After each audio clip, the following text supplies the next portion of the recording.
नमस्कार।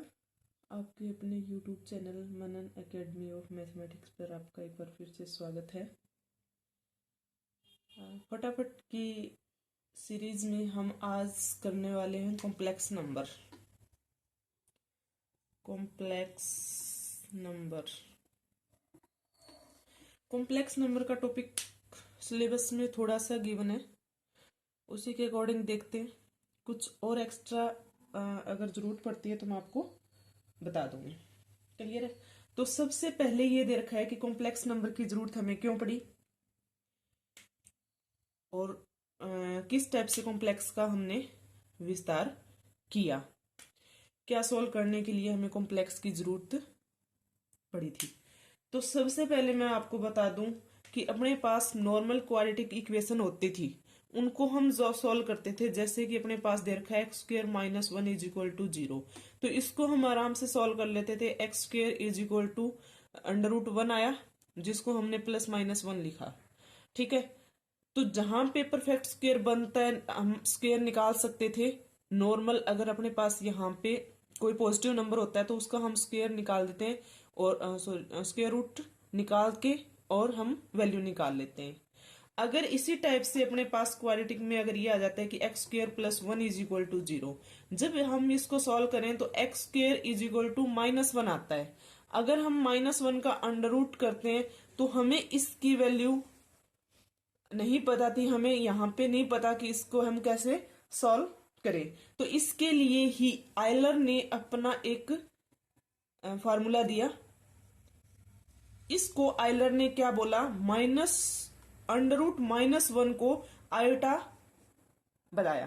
किसने ये दिया था? आयलर ने। आयलर के बाद इसको और भी डिफाइन किया गया, जैसे हैमिल्टन ने किया, कोसी ने, रिमान ने, इनका और आगे एक्सपेंड कर दिया, इसको और विस्तार किया इसका। जैसे कोसी रिमान ने इसके जो कॉम्प्लेक्स जो अपने थे कि सेमिसर वो बताए, इनके जो अपने बीएससी में आता है कंजुगेट हार्मोनिक, ये सारे दिए। ठीक है, तो हमें सिंपल कॉम्प्लेक्स करना है। सबसे पहले यही था कि कॉम्प्लेक्स की जरूरत क्यों पड़ी, तो वो हमें क्वाड्रेटिक इक्वेशन सॉल्व करने के लिए जहां पे नेगेटिव रूट में आया तो वहां पे हमें कॉम्प्लेक्स की जरूरत हुई और आयलर ने इसको डिफाइन किया। तो ये इसका बेसिक इंट्रोडक्शन था। उसके बाद दे रखा है कि अलजेब्रिक प्रॉपर्टी दे रखी है कॉम्प्लेक्स की। अलजेब्रिक प्रॉपर्टी, अलजेब्रिक में हमें पता है क्या, प्लस माइनस मल्टीप्लाई ये कुछ आता है। तो इसमें प्लस और मल्टीप्लाई की एडिशन और मल्टीप्लीकेशन के लिए हम प्रॉपर्टी देखेंगे कि क्या क्या प्रॉपर्टी है। सबसे पहले हम दोनों की मैं साथ लेके चलती हूँ। यहाँ पे एडिशन की लेके चलूंगी और दूसरी साइड में लेके चल रही हूँ मल्टीप्लाई की। तो एडिशन में सबसे पहले होती है कोमुटेटिव, क्रम विनिमेयता। कोमुटेटिव, क्रम विनिमेयता। तो दोनों में क्रम विनिमेयता प्लस के लिए कि अपने पास कोई भी दो कॉम्प्लेक्स नंबर हैं Z1 Z2, तो दोनों क्या है, कॉम्प्लेक्स सी में बिलोंग करते हैं। तो Z1 प्लस Z2 किया या Z2 प्लस Z1 किया, कोम्यूट करेंगे आपस में, दोनों क्या होते हैं, इक्वल होते हैं। तो ये कौन सी प्रॉपर्टी होगी, कॉम्यूटेटिव। सेम प्रोसेस इसका मल्टीप्लाई के लिए भी होगा। क्या होगा, Z1 into Z2 is equal to Z2 into Z1। First property क्या होगी, कॉम्यूटेटिव, क्रम विनिमेयता। सेकेंड प्रॉपर्टी क्या होगी, एसोसिएटिव। एसोसिएटिव सहचार्यता। उसमें क्या होता है कि तीन नंबर है, तीन कॉम्प्लेक्स नंबर हैं Z1 Z2 Z3।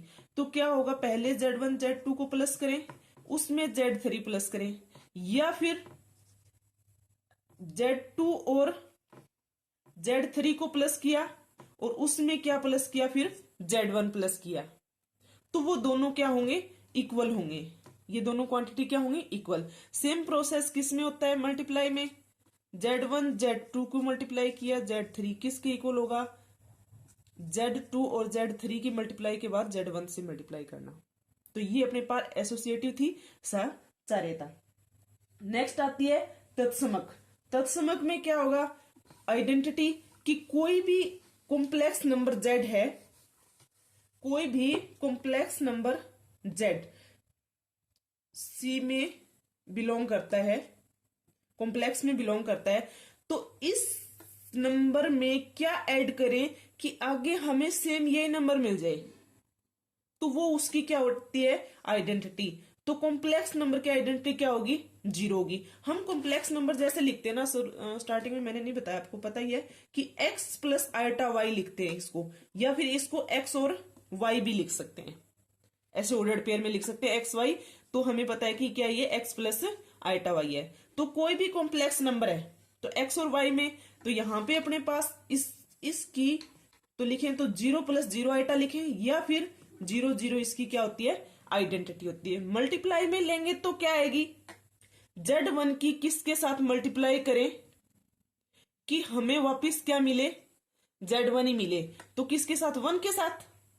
तो इसका मतलब 1 और 0 इसकी क्या होगी, आइडेंटिटी होगी, मल्टीप्लिकेटिव आइडेंटिटी, गुणात्मक तत्समक।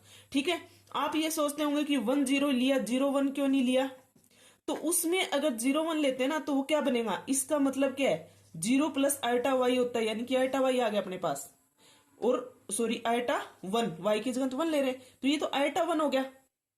और यहां पे इसको लिखेंगे तो 1 प्लस 0 आइटा, यानी कि ये 1 ही है। तो हमें मल्टीप्लाई किससे करनी है, 1 से। तो ये क्या है, उसकी गुणात्मक, इसका तत्समक हो गया। ठीक है, अब बात आती है इनवर्स की। इनवर्स यानी कि प्रतिलोम।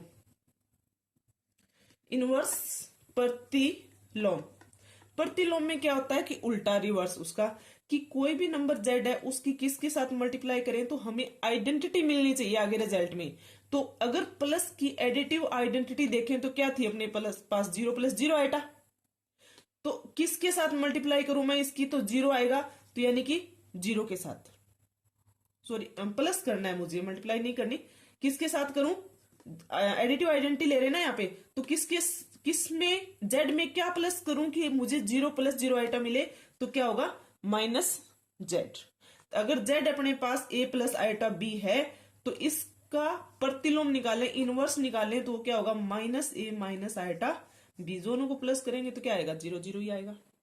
ये तो प्लस के लिए थी। अगर हम करें मल्टीप्लीकेटिव के लिए, मल्टीप्लीकेटिव आइडेंटिटी क्या होगी, तो हमने ले लिया z is equal to a plus iota b है।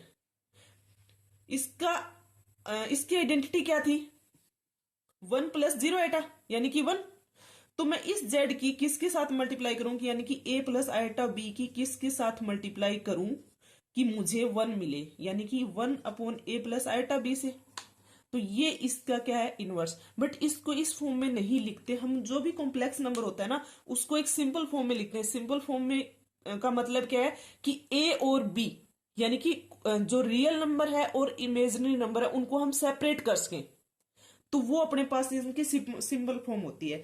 तो सिंपल फॉर्म में लिखने के लिए कैसे सोल्व करेंगे इसको, 1 upon a plus iota b है, तो नीचे से आइटा खत्म करना है तो हम क्या करेंगे, a माइनस आइटा b से मल्टीप्लाई डिवाइड कर देते हैं। तो ऊपर तो a माइनस आइटा b आ गया, डिवाइड में क्या आएगा, a plus b a minus b, यानी कि a square minus b square, a square minus iota b square. तो ये आ गया a minus iota b, a square, iota का स्क्र -1, माइनस माइनस प्लस हो गया, a square plus B square.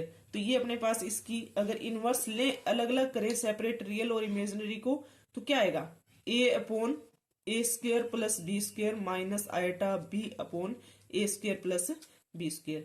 तो अपने पास Z A plus iota B था, तो उसका इनवर्स 1 अपॉन जेड क्या हो गया, ये हो गया।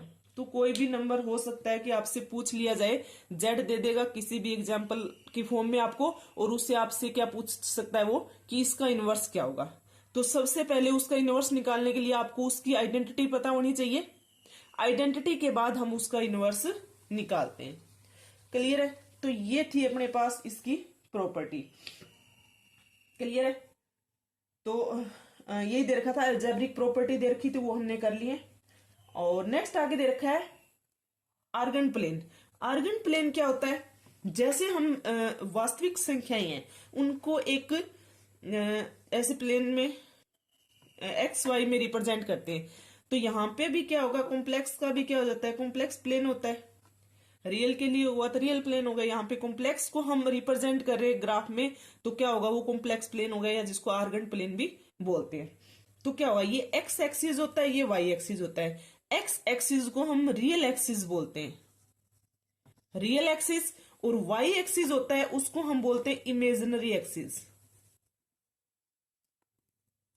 ये क्या होता है, इमेजिनरी एक्सिस। जैसे जेड अपने पास कोई भी है 2+3 आइटा है, तो हमें ये पता है कि ये तो एक्स है और वाई क्या है 3, तो 2 और 3 यहां से हम रिप्रेजेंट कर देंगे, तो ये 2+3 आइटा आ गया, या इसको 2 और 3 भी लिख सकते हैं। तो इस प्लेन को, जिस प्लेन में हमने क्या किया है, रियल एक्स और इमेजिनरी एक्स के कॉरस्पॉन्डिंग हमने जो कोऑर्डिनेट लिए हैं, वो हमारा क्या है, जहां पे रिप्रेजेंट किया, वो क्या आर्गन प्लेन होता है। क्लियर। तो अपना सिलेबस में लगभग यहीं तक था, इतना ही दे रखा है जो मैंने सिलेबस देखा उसमें तो। बट यहां से तो क्वेश्चन बस एक इनवर्स का क्वेश्चन बन सकता है आपका, बाकी और कोई क्वेश्चन बनने के चांसेस नहीं है। तो सिंपल सा थोड़ा सा और बता देती हूँ आपको मैं यहाँ पे। नेक्स्ट आता है अपने पास कॉम्प्लेक्स कॉन्जुगेट।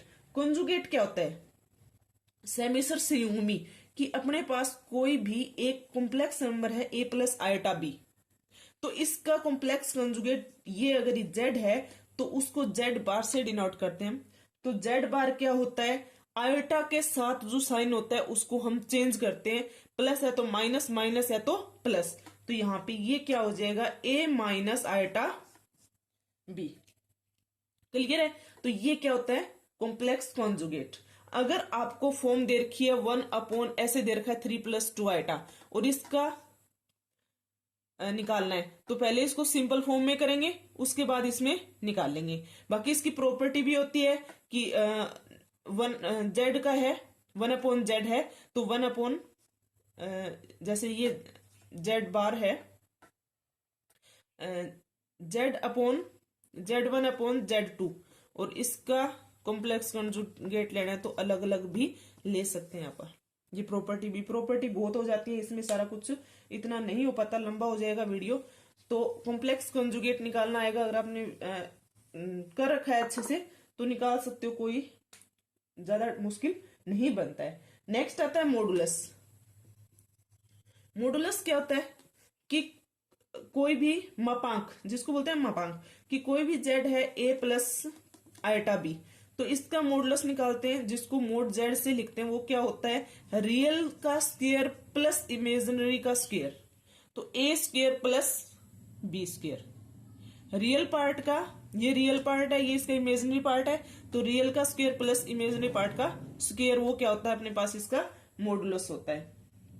इसकी भी प्रॉपर्टी है, वो आप कोई भी बुक से देख सकते हो सारी प्रॉपर्टी। तो अभी नॉर्मल्स प्रॉपर्टी है, कुछ भी बताने वाली नहीं है इसमें एक्स्ट्रा कुछ। नेक्स्ट आती है ट्रायंगल इनइक्वालिटी, कि कोई भी दो नंबर हैं Z1 और Z2, इसका मॉडुलस लें तो वो लेस देन होता है किससे, Z1 + Z2 के। कोई भी एग्जांपल से भी इसको आप प्रूव कर सकते हैं।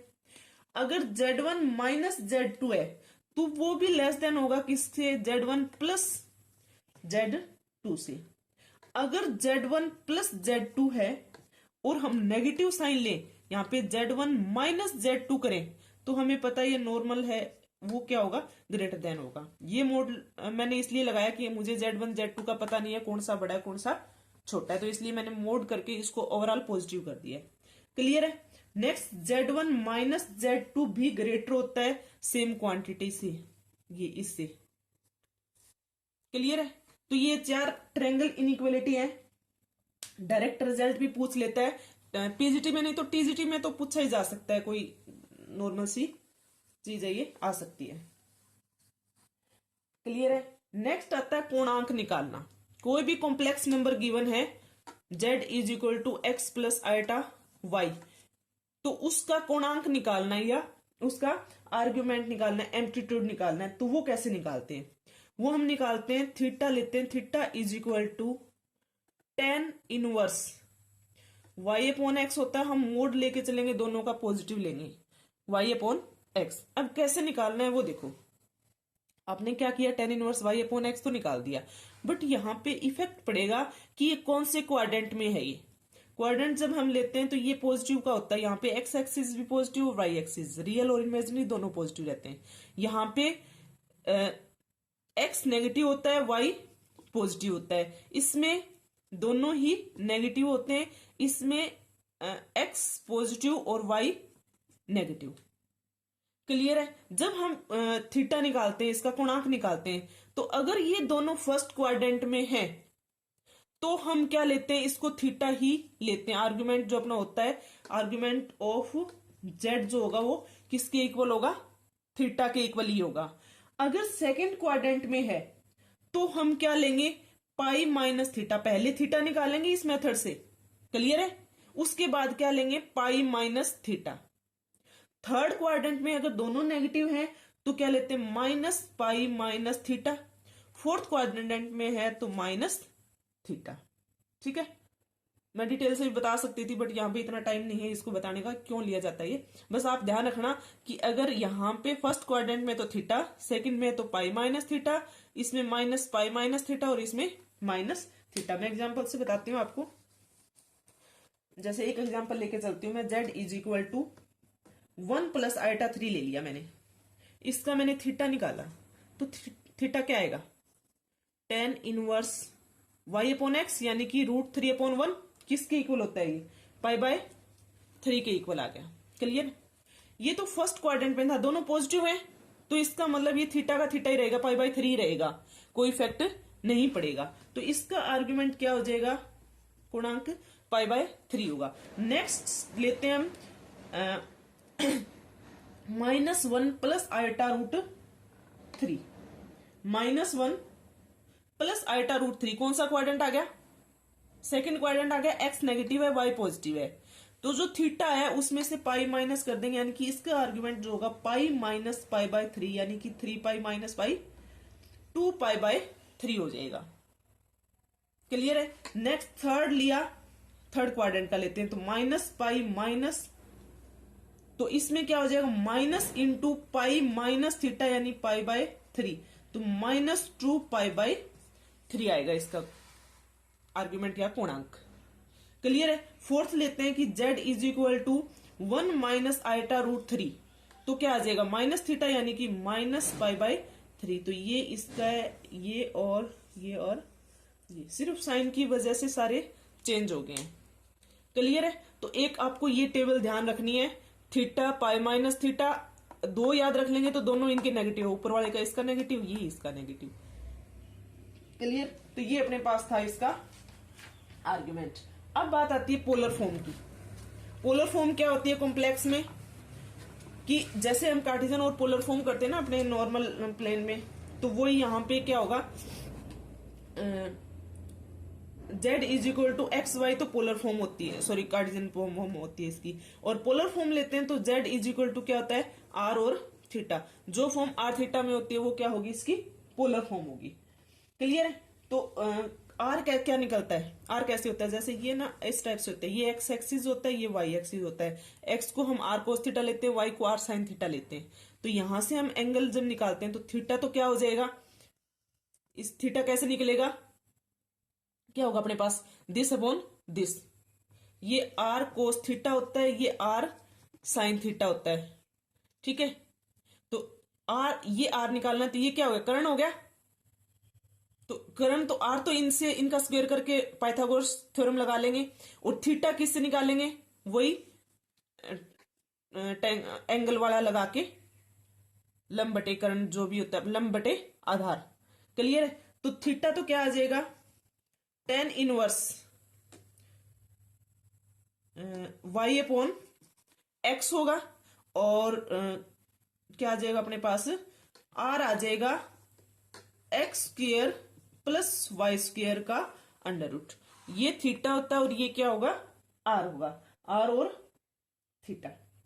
और x का मैंने बताया दिया, x is equal to r cos theta और y is equal to r sine theta. तो पोलर फॉर्म को कार्टेशियन फॉर्म में, कार्टेशियन फॉर्म को पोलर फॉर्म में चेंज करना भी आ सकता है। तो ये रिलेशन यूज करने होंगे अपने को, यहां से अपना आंसर निकल जाएगा।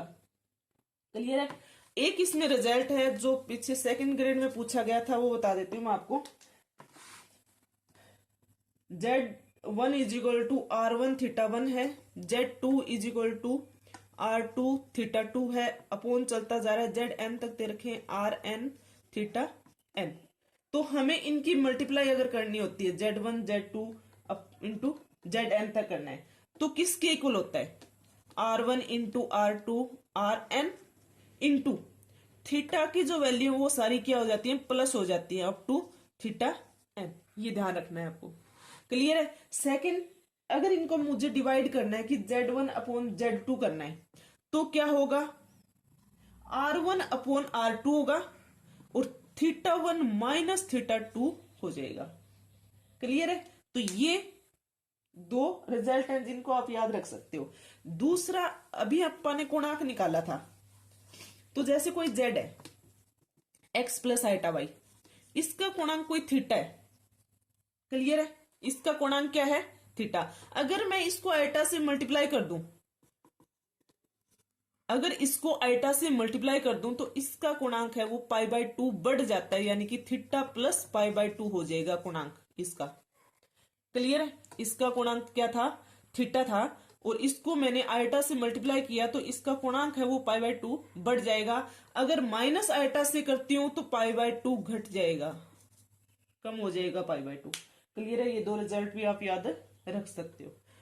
ठीक है। दूसरा, एक स्क्वायर रूट निकालना आता है। स्क्वायर रूट का फॉर्मूला आपको बता देती हूँ, बाकी इसका शॉर्ट मेथड भी है, वो भी आप देख सकते हैं।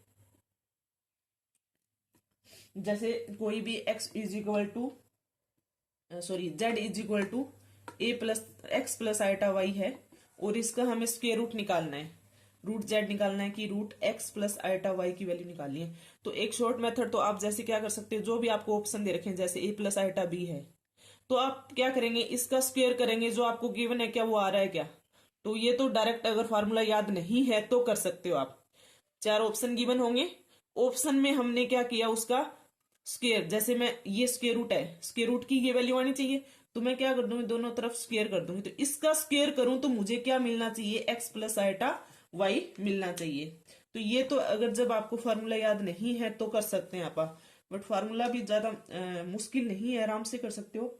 20 या 25 सेकंड में आपका क्वेश्चन हो जाता है। वो क्या फार्मूला है अपने पास, plus minus mod z plus X by 2 और उसकी पावर 1/2 प्लस माइनस, माइनस तो नहीं लेंगे, यहाँ पे माइनस होगा तो अलग से बताऊंगी, plus mod z minus x by 2 और उसकी पावर 1/2। ये तो प्लस माइनस रहेगा बार, बट अंदर क्या आएगा, सिर्फ प्लस, और यहाँ पे क्या आएगा, आइटा आएगा। तो ये किसका, x प्लस आइटा वाई। अगर यहाँ पे x माइनस आइटा वाई आ जाता है, उसका निकालना है, तो एज इट इज सारा सेम रहेगा, बट यहां पे साइन क्या आ जाएगा, माइनस का आ जाएगा, इतना फर्क रहेगा। तो ये अपने पास क्या होगा, इसका स्क्वायर रूट निकालना। नेक्स्ट है इसमें इकाई के घनमूल। इकाई के घनमूल क्या होते हैं, क्वेश्चन आता है इन पे कई बार, ओमेगा का यूज करके बनाते हैं कि 1 इकाई के घनमूल होते हैं 1 ओमेगा और ओमेगा स्क्वायर। तो 1 प्लस ओमेगा स्क्वायर रिजल्ट होता है 0। 1 इंटू ओमेगा और ओमेगा स्क्वायर इनकी मल्टीप्लाई करेंगे, इनकी omega cube is equal to क्या होता है, 1 होता है। क्लियर है? तो इन रिजल्ट का यूज करके क्वेश्चन दे देते हैं कोई की, ये यूज होते हैं उनमें। और ओमेगा की वैल्यू क्या होती है यहाँ पे, -1/2 1 प्लस आइटा रूट 3, और ओमेगा स्क्वायर क्या होता है, -1/2 1 माइनस आइटा रूट 3। ये वैल्यू होते हैं ओमेगा और ओमेगा स्क्वायर की। ठीक है। 1 ओमेगा स्क्वायर होते हैं, वो क्या होते हैं, समबाहु त्रिभुज के शीर्ष होते हैं, तो उनकी भुजा तो क्या होती है, √3 होती है, और उनका क्षेत्रफल क्या होता है, इसका 3√3/4, ये इसका क्षेत्रफल होता है। ये डायरेक्ट रिजल्ट भी आप याद रख सकते हैं कि 1 ओमेगा स्क्वायर होते हैं, वो क्या हो, समबाहु त्रिभुज के शीर्ष हैं, तो भुजा उसकी क्या है, √3 है, और क्षेत्रफल क्या है, 3√3/4 है। तो ये अपना कॉम्प्लेक्स नंबर था। इसमें मैंने थोड़ा सा एक्स्ट्रा करवाया कि जो सिलेबस में दे रखा था उससे एक्स्ट्रा बता दिया, क्योंकि क्वेश्चन अगर बनते हैं, नॉर्मल क्वेश्चन बन जाते हैं कई बार, तो आपका कोई क्वेश्चन छूटे ना। क्लियर है? तो आज का अपना टॉपिक कंप्लीट हुआ। अगर आपको वीडियो अच्छा लगा है तो वीडियो को शेयर करें, लाइक करें। चैनल को सब्सक्राइब नहीं किया तो प्लीज चैनल को सब्सक्राइब कर लें। मिलते हैं नेक्स्ट क्लास में। धन्यवाद।